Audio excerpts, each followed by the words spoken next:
ఒక మంచి పథకం ఎవ్వరు కూడా కాదనలేరు. ఎందుకంటే పక్క రాష్ట్రాల్లో కూడా ప్రభుత్వాలు మారినా మనకు తెలుసు, తమిళనాడులో అమ్మ క్యాంటీన్ని కొనసాగిస్తూనే వెళ్ళారు. ఇవాళ అన్న క్యాంటీన్ని కొనసాగించకపోయినా ఆ పేరుతో కాకపోయినా ఇంకొక పేరుతో అన్న, అంటే ఇప్పుడు శ్రీనివాసరావు గారు చెప్పినట్లుగా రాజన్న పేరుతోనన్నా కంటిన్యూ చేస్తారేమో అని అందరూ ఎక్స్పెక్ట్ చేశారు ప్రజలందరూ. అసలు మొత్తానికే తీసేశారు. ఎవరన్నా ముందుకొచ్చి స్వచ్ఛందంగా వారు పెడతామన్నా సరే, మీ పార్టీకి సంబంధించిన లీడర్లు కొంతమంది పెడతామన్నా సరే మున్సిపాలిటీలో నిబంధనల పేరుతో కూల్చేశారు అక్కడికక్కడ జేసీబీని తీసుకొచ్చి. అంటే పేదలకు పెత్తందారులకు ఫైట్ ఎప్పుడు చూసినా అని మాట్లాడే ఈయన పేదలకు ఆకలి తీర్చే ఒక అన్న క్యాంటీన్ని తొలగించిన సందర్భాన్ని మనం చూసాం. ఇవాళ మళ్ళీ పునఃప్రారంభించడం పట్ల ప్రజలందరూ కూడా సంతోషాన్ని వ్యక్తం చేస్తున్న సిచ్యువేషన్ కనిపిస్తూ ఉంది. సో ఏం చెప్తారు ప్రజలకి? నవీన్ గారు, మీకు ప్యానెల్లో ఉన్నటువంటి పెద్దలకి ప్రేక్షకులకి నా నమస్కారాలు.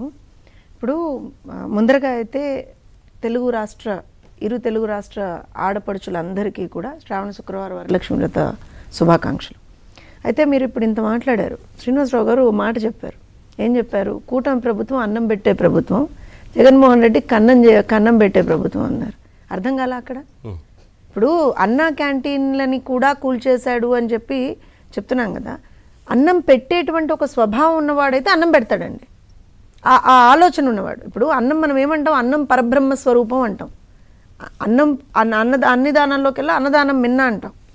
ఏదన్నా ఒక కార్యక్రమం తీసుకున్నా మనం 10 మందికి భోజనం పెడితే మనకి మంచి జరుగుతుంది, వాళ్ళకి మంచి జరుగుతుంది అని ఒక ఆలోచనతో వెళ్తాం. ఇది ఒక థాట్ ప్రాసెస్ మనందరికీ ఉంటుంది. కానీ జగన్మోహన్ రెడ్డికి ఎప్పుడు ఆ థాట్ ప్రాసెస్ లేదే. ఎప్పుడన్నా పోనీ ఇవన్నీ వదిలేయండి, ఆయన ప్రభుత్వం, ప్రతిపక్షం, అధికారం ఇవన్నీ వదిలేయండి. ఏ రోజునన్నా జగన్మోహన్ రెడ్డి ఎవరినన్నా పిలిచో పట్టడనం పెట్టడం ఎక్కడన్నా ఉందేమో చూడండి ఒకసారి. ఎతకండి సార్, మీ ఆర్కైవ్స్లో ఎక్కడన్నా ఉందేమో, మన ఏబిఎన్ ఆర్కైవ్స్లో ఎక్కడన్నా ఉందేమో ఎతకండి, చెప్తాను.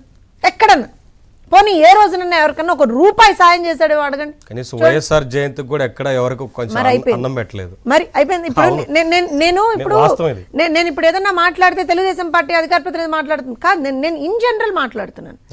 ఆ థాట్ ప్రాసెస్, ఆ ఆలోచన, ఆ ఇదే లేనప్పుడు ఎలా మాట్లాడతాం? ఇంకోటి, ప్రతి వాళ్ళకి కూడా దేర్ ఇస్ సంథింగ్ కాల్డ్ ఒక ఏమంటారంటే నవీన్ గారు, ఒక ఇన్క్లినేషన్ అనేది ఉంటుందన్నమాట.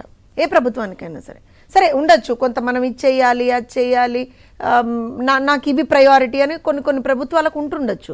కానీ పేదోడికి పట్టెడు అన్నం పెట్టేటువంటి అన్నా క్యాంటీన్లని నువ్వు కొనసాగించకపోగా కూల్చేసావు చూసావా, అక్కడే నీ నికృష్టపు ఆలోచనలు అనేటువంటి బయటకు వచ్చాయి.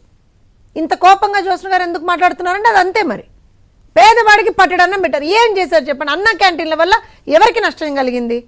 నిన్న ఒక మహానుభావుడు అచ్చోసిన ఆంబోతుల్లాగా ప్రజల మీద 24 గంటలు పడి ప్రజల్ని వేపుకు తినేటువంటి కొంతమంది బయటకు వచ్చి ఎట్లా పెడతారు అసలు అన్న క్యాంటీను? దాంట్లో విపరీతమైనటువంటి అవినీతి జరిగినాడు.